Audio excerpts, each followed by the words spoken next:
नमस्ते। आज की इस वीडियो में हम लोग जानेंगे कि कौन कौन से वर्ण सघोष होते हैं, कौन कौन से अघोष होते हैं, कौन कौन से व्यंजन महाप्राण होते हैं और कौन कौन से अल्प प्राण होते हैं। तो वीडियो बहुत ही महत्वपूर्ण है, इसको पूरा देखिएगा, अंत तक देखिएगा, बीच में छोड़कर मत जाइएगा। तो आइए जानते हैं कि कौन कौन से वर्ण सघोष होते हैं और कौन कौन से अघोष होते हैं। आइए सर्वप्रथम जान लेते हैं सघोष और अघोष के विषय में। ठीक है, तो ध्यान दीजिएगा, अघोष और सघोष इसके नाम से ही आपको मालूम चल जाएगा। घोष का मतलब क्या होता है? घोष का मतलब आवाज़ होता है, एक कंपन होता है, कंपन। स्वर तंत्र में कंपन, घोष अर्थात कंपन। अघोष अर्थात बिना कंपन के, और सघोष अर्थात कंपन के साथ। अर्थात जिन वर्णों को बोलने के लिए, जिन वर्णों का उच्चारण करने पर हमारे स्वर तंत्र में कंपन होता है वह सघोष कहलाता है, और जिन वर्णों को बोलने पर, जिनका उच्चारण करने पर हमारे स्वर तंत्र में कंपन नहीं होता उसे अघोष कहते हैं। जिन वर्णों का उच्चारण करने पर हमारी स्वर तंत्र में कंपन होता है उसे सघोष कहते हैं, और जहाँ स्वर तंत्र में कंपन नहीं होता वह अघोष कहलाता है। ठीक है, तो आइए जानते हैं कि कौन कौन से सघोष होते हैं और कौन कौन से अघोष होते हैं वर्ण। ठीक है, तो ध्यान दीजिएगा, ये जो क वर्ग का पंक्ति है उसके पूरा नीचे तक, अर्थात जो लंबार्धक है, जो यहाँ से लेकर यहाँ तक, ये इसको हम वर्गों में विभक्त करते हैं। यह वर्गों में विभक्त है। तो जो अघोष होते हैं वह क, च, ट, त और प होते हैं, और ख, छ, ट, ठ, थ और प यह भी अघोष होता है।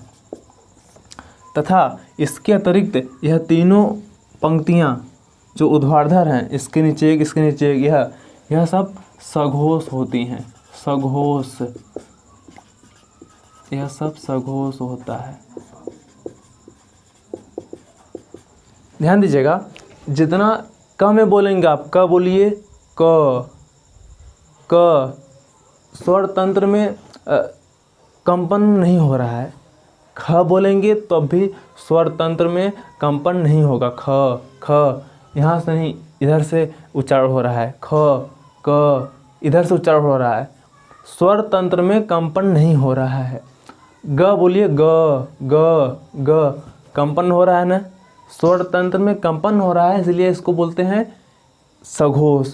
और ये भी बोलेंगे आप तब भी आपके स्वर तंत्र में कंपन होगा। घ अंग कंपन हो रहा है ना।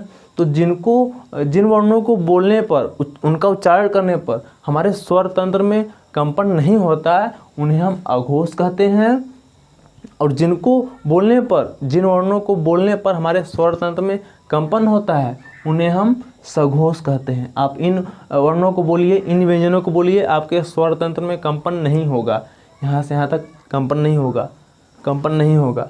और सघोष को आप बोलेंगे अंग, य, अड़, न, म, तो एक कंपन होगा आपके स्वर तंत्र में। इसके अलावा य, र, ल, व जो हैं, पहले यहाँ हम लिख दें जो अघोष होता है। अघोष कौन कौन हुआ? क वर्ग का क वर्ग के नीचे मतलब पहली पंक्ति, दूसरी पंक्ति, यह क्या हुआ? पहली और दूसरी, यह क्या हुआ? यह अघोष हो गया। यह क्या हो गया? अघोष हो गया। सघोष कौन कौन हुआ? सघोष कौन कौन हुआ? तीसरी, चौथी और पांचवी वर्ग।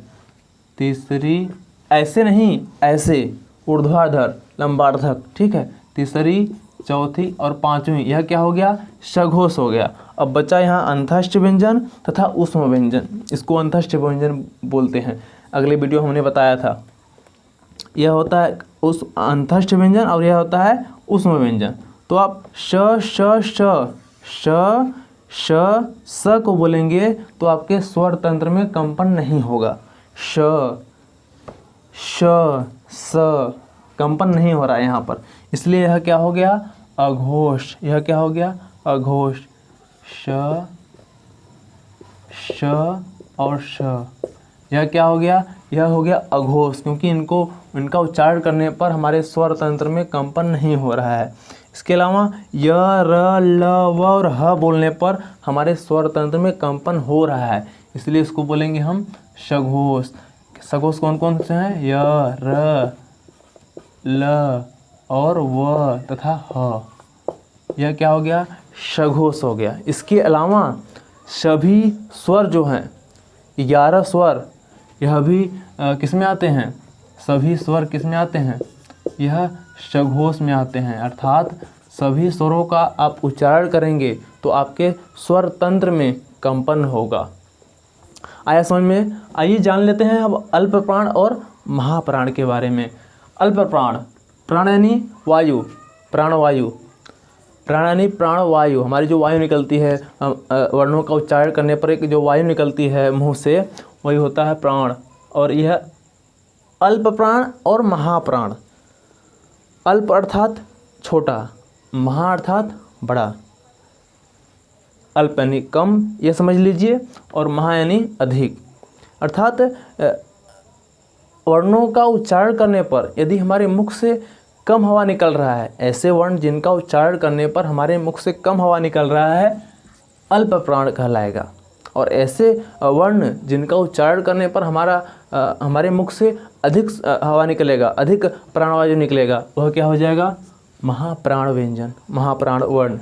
ऐसा समझ में? तो आइए जान लेते हैं कि कौन कौन से अल्प प्राण हैं और कौन कौन से महाप्राण हैं। तो ध्यान दीजिएगा, क बोलिए आप, आपके मुख से कम हवा निकलेगा, जबकि आप ख को बोलेंगे तो आपके मुख से अधिक हवा निकलेगा। क कम हवा निकल रहा है, ख अधिक हवा निकल रहा है, तो यह क्या हो गया? यह हो गया अल्प प्राण, अल्प प्राण। और यह क्या हो गया? ख अधिक हवा निकल रहा है, अधिक प्राणवायु निकल रही है मुख से, इसलिए यह क्या हो गया? महाप्राण। यह क्या हो गया? महाप्राण।